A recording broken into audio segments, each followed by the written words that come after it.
புத்தாண்டில் சுப்பிரமணிய சுவாமி அலங்காரத்தில் காட்சி கொடுத்த முருகன். ஏராளமான பக்தர்கள் கலந்து கொண்டு வழிபாடு.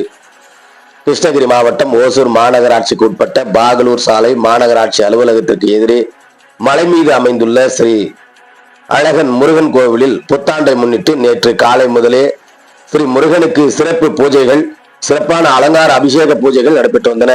தொடர்ந்து பக்தர்கள் குடும்பத்தோடு மலையேறி முருகனை அரோகரா அரோகரா என முழக்கமிட்டு புத்தாண்டு வாழ்த்துக்கள் தெரிவித்துக் கொண்டு ஒருவருக்கொருவர் இந்த ஆண்டு நல்ல மழை பெய்ய வேண்டும், விவசாயம் பெருக வேண்டும், நாடு நலம் பெற வேண்டும், மக்கள் நோய் நொடியின்றி வாழ வேண்டும், ஓசூரில் தொழில் பெருக வேண்டும், நல்ல வாழ்க்கை அமைய வேண்டும் என வேண்டிக் கொண்டனர்.